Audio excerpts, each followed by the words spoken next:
Bienvenue sur InfoFoot Direct, la chaîne incontournable pour suivre toutes les dernières actualités mondiales du football. N'oubliez pas de vous abonner à notre chaîne pour ne rien manquer de l'actualité footballistique et des discussions animées. C'est parti! Les détails troubles de l'affaire Anthony et des préoccupations du Barça concernant Joao Félix. Manchester United fait face à une série de crises, tandis que le FC Barcelone nourrit déjà des inquiétudes concernant l'avenir de Joao Félix. Ce mardi, l'Angleterre est secouée par le conflit entre Jadon Sancho et Erik ten Hag. L'Anglais ne semble pas entrer dans les plans de son entraîneur. Non retenu pour le dernier match de son équipe, Erik ten Hag a critiqué le manque d'engagement de Sancho à l'entraînement.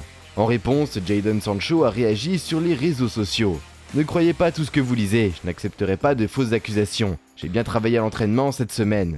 Je crois qu'il y a d'autres raisons à cette situation que je ne mentionnerai pas. J'ai été injustement critiqué pendant trop longtemps. Tout ce que je veux, c'est jouer au football avec le sourire et contribuer à mon équipe. » Rio Ferdinand, ancienne star de Manchester United, prédit que l'ailier anglais sera exclu du club pour toute la saison, à moins qu'il n'accepte un transfert en Arabie Saoudite. Avec l'affaire Sancho, l'échec de la vente du club et le scandale Anthony, Manchester United est en plein tumulte. De nouvelles révélations sur Anthony. Selon le journal Odia, l'attaquant est accusé de violence par son ex-compagne et influenceuse Gabriela Cavaline, alors qu'elle était enceinte. Le rapport au Brésil indique que Cavaline a perdu son bébé à environ 16 semaines de grossesse en juillet de l'année dernière. Anthony a nié fermement ces allégations sur ses réseaux sociaux. Ma relation avec Gabriela a été tumultueuse, avec des échanges verbaux offensants des deux côtés, mais je n'ai jamais commis de violence physique. La police du Grand Manchester a ouvert une enquête pour d'autres cas de violence présumés qui se seraient produits dans leur région. Des photos de blessures et des enregistrements audio ont été inclus dans l'enquête, ainsi que des conversations sur une application de messagerie divulguée. Mike Maignan ouvre la porte à un retour au PSG. L'AC Milan connaît un mercato réussi, une tournée estivale enthousiasmante et un début de saison prometteur. Avec 3 victoires en 3 matchs, les rossoneri espèrent se rétablir après une saison mitigée l'année dernière. Malgré une excellente performance en Ligue des Champions, demi-finale, mais une campagne de Serie A décevante, 4e à 20 points de Naples. Parmi les joueurs en grande forme, Mike Maignan, dont le statut a encore évolué cet été suite au départ de joueurs clés tels que Sandro Tonali et Zlatan Ibrahimovic. De passage à Villiers-le-Bel, où il a évolué avant de rejoindre le Paris Saint-Germain, le gardien de but a été interrogé sur un éventuel retour au PSG. Il a déclaré « J'ai déjà joué contre eux lorsque j'étais à Lille, donc ce n'est pas un terrain inconnu pour moi. Ce sera un grand match, à un rythme élevé, comme j'aime ça. » Il a ensuite répondu aux questions sur son avenir en disant « Je suis parisien, mais aujourd'hui je suis sous contrat avec l'AC Milan. Pour le futur, personne ne peut le prédire. » PSG, nouvelle inquiétude pour l'avenir de Kylian Mbappé. Kylian Mbappé n'a toujours pas prolongé son contrat avec le PSG, malgré des débats houleux, alors que le président Nasser Al-Khelaifi avait exprimé sa volonté de conserver le jeune talent. Il exigeait une prolongation de contrat jusqu'en 2025 pour éviter un départ gratuit dans un an. Mbappé avait été écarté de la tournée au Japon et en Corée du Sud pendant l'été, en raison de tensions internes, mais il avait été réintégré pour le début de la Ligue 1. Cependant, les détails de l'accord entre le PSG et Mbappé restent flous. Selon l'équipe, un gentleman's agreement aurait été conclu, obligeant Mbappé à mettre de côté plusieurs primes, dont sa prime de fidélité, en échange de sa réintégration.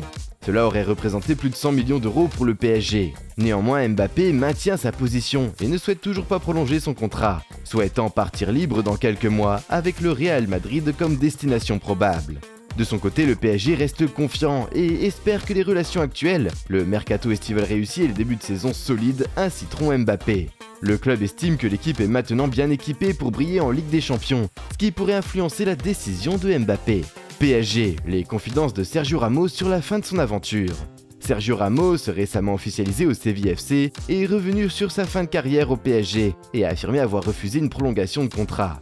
Lionel Messi et Neymar ont quitté le Paris Saint-Germain dans des circonstances tumultueuses, tandis que Sergio Ramos, une autre star du PSG partie cet été, a maintenu une attitude positive envers les supporters, malgré ses problèmes physiques initiaux. Pas conservé par le PSG, Ramos était courtisé tout l'été et a finalement signé au Séville FC, 18 ans après avoir quitté son club formateur. Interrogé par les médias du club, Sergio Ramos a déclaré « C'est une journée très spéciale, l'une des plus merveilleuses, car finalement, revenir à la maison est très gratifiant. Une journée pleine d'émotions. » Il a ensuite expliqué sa décision de ne pas prolonger son contrat au PSG malgré l'opportunité. « J'ai toujours suivi mon cœur plutôt que l'argent. Ce n'est pas logique pour moi d'aller en Arabie Saoudite, en MLS ou ailleurs.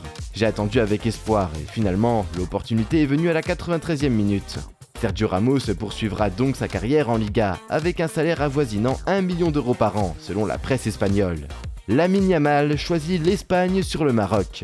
Le FC Barcelone a trouvé une nouvelle pépite en Lamine Yamal, qui a brillé depuis le début de la saison.